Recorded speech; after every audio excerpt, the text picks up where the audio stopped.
इस वीडियो में हम देखेंगे प्रश्न नंबर 5। अगर आपको इसका सही जवाब पता है फिर भी पूरा वीडियो देखना, क्योंकि इस वीडियो में हम राजस्थान की जितनी भी नदियां हैं उनका उद्गम कहां से होता है और उनका विलय कहां पर होता है, ये पूरे फैक्ट जो है इसी वीडियो में क्लियर करेंगे।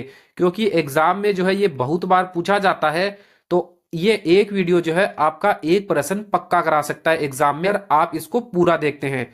तो चलिए आज का अपना ये वीडियो स्टार्ट करते हैं। हमारा प्रश्न है बनास नदी का उद्गम जो है वो कहां से होता है, तो इसका सही जवाब हो जाएगा ऑप्शन बी, खमनोर की पहाड़ियों से। अब आपको यह बताना है खमनोर की पहाड़ियां कौन से जिले में है, तो खमनोर की पहाड़ियां जो है वो राजसमंद जिले में है। तो यह फैक्ट हमारा क्लियर हो गया।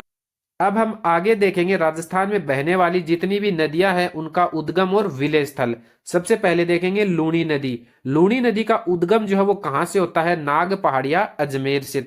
तो आपको ध्यान रखना है लूणी नदी जो है वो नाग पहाड़िया अजमेर से निकलती है। और लूणी नदी का जो विलय होता है वो कहाँ होता है, गुजरात में। कहाँ पे, कच्छ के रन में। माही नदी का जो उद्गम है वो कहाँ से होता है, अमोरू पर्वत धार मध्य प्रदेश से।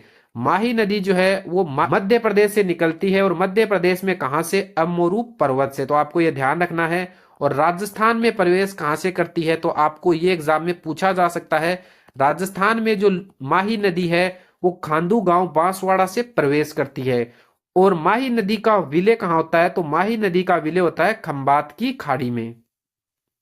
अब देखेंगे चंबल नदी। तो चंबल नदी का उद्गम भी जो है मध्य प्रदेश से होता है, और मध्य प्रदेश में कहां से होता है, जानापाव की पहाड़ियां महू विंध्याचल से। तो आपको ध्यान रखना है चंबल नदी का जो उद्गम है वो मध्य प्रदेश से होता है, जानापाव की पहाड़ियां महू विंध्याचल से। उसके बाद में राजस्थान में प्रवेश कहां से करती है चंबल नदी, चौरासीगढ़ चित्तौड़गढ़ से। तो आपको ये वाला फैक्ट भी ध्यान में रखना है कि चंबल नदी जो है राजस्थान में प्रवेश कहां से करती है, तो चौरासीगढ़ चित्तौड़गढ़ से। उसके बाद में चंबल नदी का विलय कहां पे होता है, तो यमुना नदी में होता है। और कहां पे, इटावा उत्तर प्रदेश में। तो आपको यह फैक्ट भी जो है ध्यान में रखना है। उसके बाद में है बनास नदी। बनास नदी का जो उद्गम है वो खमनोर की पहाड़ियां राजसमंद से होता है। तो आपको यह फैक्ट जो है ध्यान रखना है।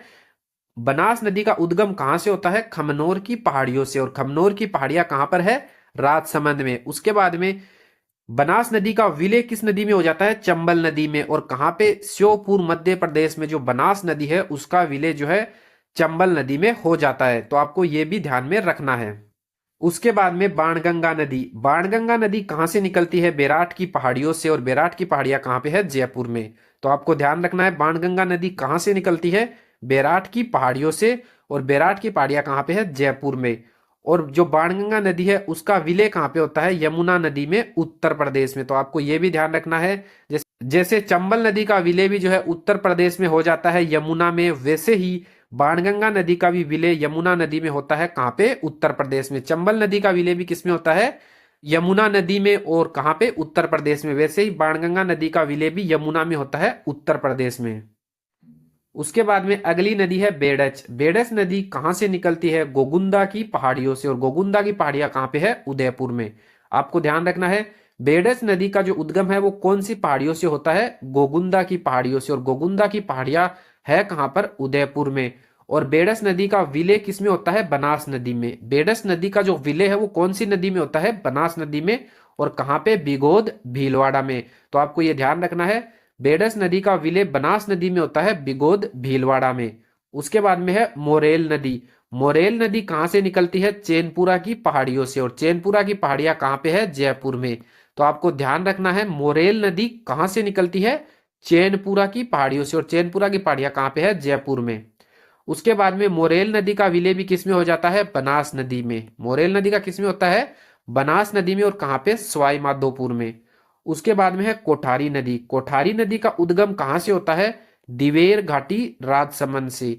तो आपको ध्यान रखना है कोठारी नदी का उद्गम कहां से होता है, कहां से निकलती है कोठारी नदी, दिवेर घाटी राजसमंद से। और कोठारी नदी का विलय भी किसमें हो जाता है, बनास में। क्योंकि बेडच, मोरेल, कोठारी ये सब जो है बनास नदी की सहायक नदियां हैं, तो इनका जो है विलय बनास नदी में होता है। और कोठारी नदी का बनास नदी में विलय कहां होता है, भीलवाड़ा में। उसके बाद में है खारी नदी। ये भी बनास की सहायक नदी है। ये निकलती कहां से है, खारी नदी, बिजराल गांव की पहाड़ियां जो कहां पे है, राजसमंद में। वहां से जो है खारी नदी निकलती है। तो आपको ध्यान रखना है खारी नदी का उद्गम कहाँ से होता है, बिजराल गांव की पहाड़ियां राजसमंद से। और विलय कहाँ होता है, तो बनास नदी में विलय होता है। ये भी बनास की सहायक नदी है खारी नदी। इसका विलय बनास नदी में देवली टोंक जो है वहां पे बनास नदी में विलय हो जाता है। उसके बाद में है डाई नदी। डाई नदी जो है ये भी बनास की सहायक नदी है। इसका भी विलय बनास नदी में होता है देवली टोंक में। लेकिन जो डाई नदी है वो निकलती कहाँ से है, अजमेर की पहाड़ियों से। आपको ध्यान रखना है डाई नदी कहाँ से निकलती है, अजमेर की पहाड़ियों से। और विलय कहाँ होता है, बनास नदी में देवली टोंक में। उसके बाद में है सोम नदी। सोम नदी का उद्गम कहाँ से होता है, कहाँ से निकलती है, बिच्छा मेड़ा की पहाड़ियों से। आपको ध्यान रखना है सोम नदी कहाँ से निकलती है, बिच्छा मेड़ा की पहाड़ियों से। और बिच्छा मेड़ा की पहाड़ियां कहाँ पे है, उदयपुर में। ये जो वीडियो है इससे आपको पहाड़ियों का भी पता चल जाएगा और साथ में नदियों के उद्गम स्थल और विलय स्थल का भी पता चल जाएगा। सोम नदी कहाँ से निकलती है, बिच्छा मेड़ा की पहाड़ियां उदयपुर से। और विलय कहाँ हो जाता है, माही नदी में बांसवाड़ा में। सोम नदी जो है ये माही की सहायक नदी है, तो इसका विलय हो जाता है माही नदी में, कहाँ पर, बांसवाड़ा में। राजस्थान की जो नदियां हैं उनसे रिलेटेड इतने ही फैक्ट थे कि ये कहाँ पे मिलती है, कहाँ पे इनका विलय होता है और कहाँ से निकलती है। अगर आपको ये वीडियो अच्छा लगा है तो वीडियो को लाइक करें और साथ में अगर इस टाइप के और वीडियो देखना चाहते हैं तो चैनल को सब्सक्राइब भी करें।